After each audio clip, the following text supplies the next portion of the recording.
Student को good afternoon. UG senior Saraswati academy में आती हूँ मैं education theory classes short classes है। तो आज की क्लास में हम बात करेंगे अध्यापक शिक्षा के प्रकार कितने होते हैं। तो 2 प्रकार होते हैं, हम थोड़ा डिटेल में बताएंगे। तो सबसे पहले आप देख लीजिए, ये आपकी 4th यूनिट है, ठीक है, अध्यापक शिक्षा, जिसमें आप 4 अध्याय आप पढ़ रहे हैं, ठीक है, यानी 4 अध्याय आपको पढ़ने हैं, जिसमें फर्स्ट अध्याय के बारे में हमने आपको जो है थोड़ा बता दिया था, अध्यापक शिक्षा क्या होता है। तो अध्यापक शिक्षा पाठचर्या तथा कार्यक्रम, और सेकंड अध्याय है अध्यापक शिक्षा के प्रति विद्वानों के दृष्टिकोण, इंपॉर्टेंट है अध्याय। तो हम यहाँ पे आपको बताएंगे, ये आपको प्रथम अध्याय के अंतर्गत ये सारे टॉपिक आपके आते हैं। तो इसमें हम आपको बताने वाले हैं कि यहाँ पे देखिएगा, सबसे पहले आप जान लीजिए कि अध्यापक शिक्षा क्या होता है, ठीक है। तो हमने बता ही दिया है पहले।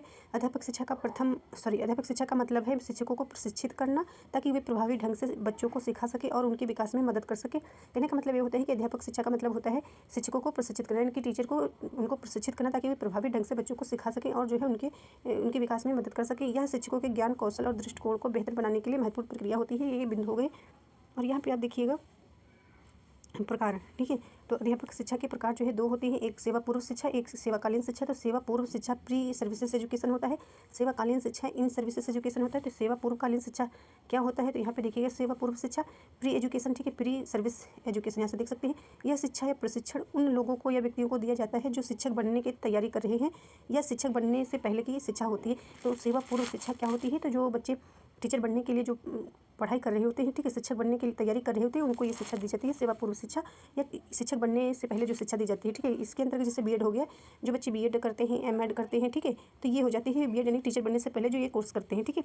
सेवाकालीन शिक्षा क्या होता है, तो ये आप देख सकते हैं, यह शिक्षा या प्रशिक्षण उन शिक्षकों अध्यापकों के लिए होती है जो पहले से ही शिक्षण कार्य में लगे होते हैं। कहने का मतलब है सेवाकालीन उन शिक्षकों को दी जाती है, अध्यापक को दी जाती है, टीचर्स को, जो गवर्नमेंट जैसे जॉब करते हैं टीचर्स, ठीक है, उनको ये शिक्षा दी जाती है सेवाकालीन शिक्षा, यानी कि सेवारत शिक्षा, ताकि जो है अपडेट कर सके कौशल, मतलब शिक्षण कार्य में, ठीक है, ताकि वे अपने कौशल को और बेहतर बना सके। सेवारत अध्यापक शिक्षक यह शिक्षकों को शिक्षण व्यवसाय में प्रवेश करने के बाद, यानी कि जब शिक्षण व्यवसाय में प्रवेश करने के बाद उनके निरंतर विकास के लिए उचित अनुदेशन सुनिश्चित करने के लिए होती है, यानी कि जब उनको जॉब लग जाती है, यानी कि उसके बाद जो शिक्षण दिया जाता है, यानी कि ज्ञान कौशल शिक्षण प्रक्रिया को अपडेट करने के लिए, ठीक है। सेवाकालीन शिक्षा यह टीचर बनने से पहले शिक्षा दी जाती है और यह टीचर बनने के बाद की शिक्षा होती है। और आप सभी स्टूडेंट को समझ में आ गया होगा, ठीक है। Thank you.